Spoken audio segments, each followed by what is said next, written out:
blancmange. In Tudor England, blancmange was a real gastronomic luxury. It was a dish that had a complete wow factor to it. But the difference was the Tudors ate blancmange as a savoury dish. Blancmange might be synonymous today with the naff dinner parties of the 1970s, but go back to 1570 and it was the ultimate way to start a feast. A typical Tudor blancmange was sweetened with sugar and then packed with chicken meat. But during the 70 or more days a year when the eating of meat was prohibited by the church, rich Tudors created a tasty alternative with frogs. In Tudor times, frogs were considered fish, and I found an original recipe for a frog meat blancmange in a manuscript from the period. Imagine that, blancmange with frogs in it. Now, how can I resist? I'm intrigued to know what authentic Tudor frog blancmange tastes like, but I've immediately got a problem. To make the original recipe, I need fresh, live frogs. But these days, even the French import their frogs' legs frozen from Asia. So, like an intrepid Tudor explorer, I've come to the new world on the trail of my dish. I had to come to a culture that respected frogs in cooking like no other. A culture that actually considered the frog to be one of the most regal foods of all, the Chinese community. New York has literally one of the biggest Chinatowns in the world. So I'm off to find me some live frogs. I'm meeting up with local restaurateur Ed Schoenfeld, who I'm hoping can help me on my quest. This is probably, to my mind, not only for Asian markets, but the best all-round market in the city. And live frogs, how easy is it going to be to get hold of some? Well, you know, I've done a little scouting, so we'll find some live frogs on this block. It's a nice day today, and I think some of the frogs are sunning themselves on the west side of Mott Street. How many are you going to get? Maybe 2, 3. Oh, he's strong. Live frogs. Now what I've got to do is maybe a Tudor blancmange. Dealing with live frogs is by no means easy, but thankfully Ed's taking me to meet local chef Joe Eng, who knows exactly how to get the best out of this delicate meat. So they're still alive? Yeah, look at that. Joe is going to humanely dispatch my frogs with one swift cut. Back got to be very soft and young. Yeah, this is the Chinese favourite part. This is the special stuff. So, time to get cracking on my Tudor blancmange recipe. First up, we simmer the whole frogs in water until tender. All right. The next stage is now taking the meat off the bone, and then we're going to mix the frog meat with almonds and pound and pound and pound. The mixture is blended into a froggy almond smoothie. But then, unbelievably, we have to strain out most of the delicious meat to create a creamy, frog-flavoured blancmange. A little more heating thickens the dish. It's still continuing to set. I finished the recipe with two of the most highly prized imports of the Tudor age, pomegranate and sugar. Sugar was big. Tudor times, it was a real sign of wealth. So the more sugar you have, the better. So sugar went on everything. And if you could be in big lumps, it was even better still, because it showed you were really wealthy.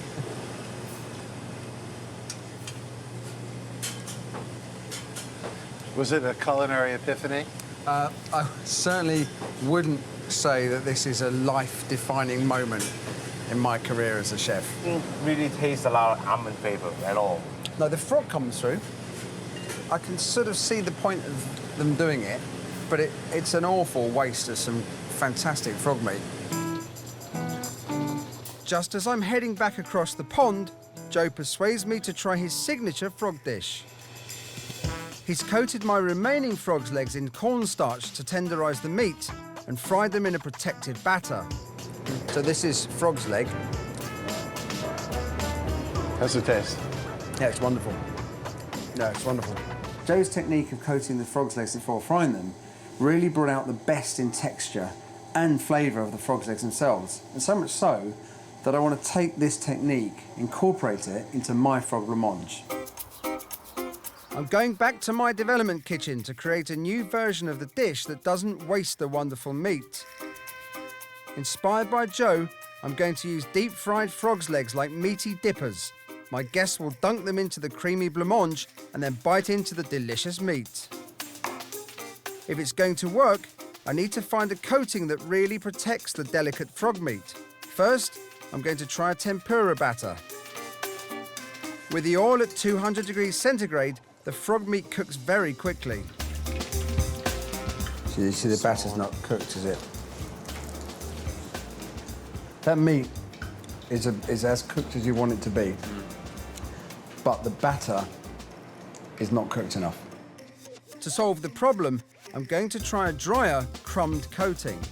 Last thing we're going to try here is more of a classic they call pane, which is a coating in flour, egg, and breadcrumbs.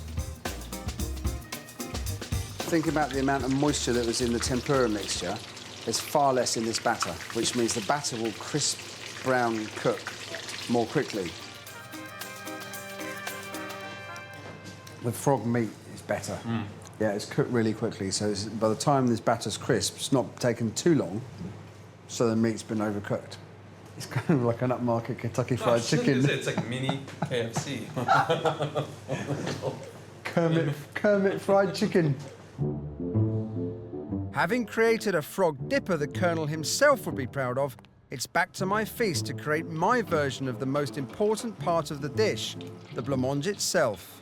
Now, this recipe isn't, in fact, a million miles away from the original Tudor recipe. At its heart, it's got a frog stock. It's got the almonds in there as well. But there's a few extra ingredients I want to add to enrich the dish. This is mushroom ketchup. The first ketchup was brought back to England by seafarers exploring the Far East in the 1600s. We think of ketchup as being tomatoes. The oldest British ketchup recipe was actually made with mushrooms. And it was a kind of condiment. This is a once-in-a-lifetime Tudor feast. So, yeah, serving my blancmange in a little martini glass just ain't going to do the job.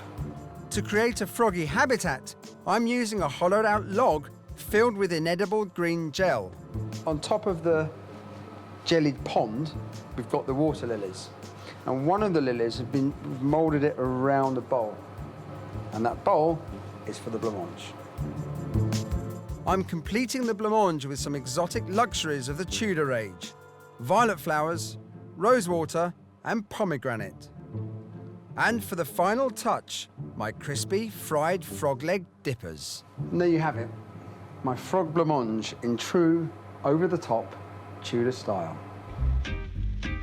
So, time for my guests to sample my complete reinvention of Tudor blancmange.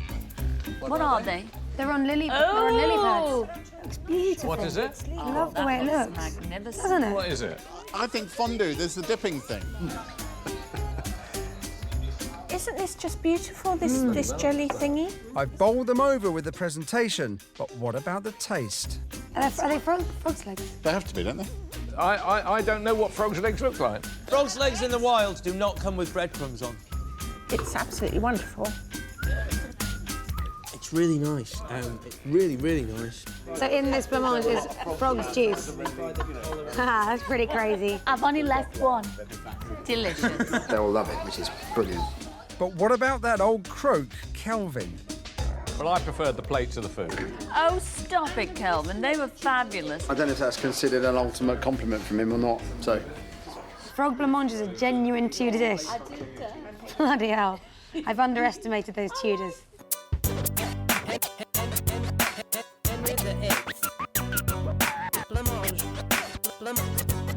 Blancmange.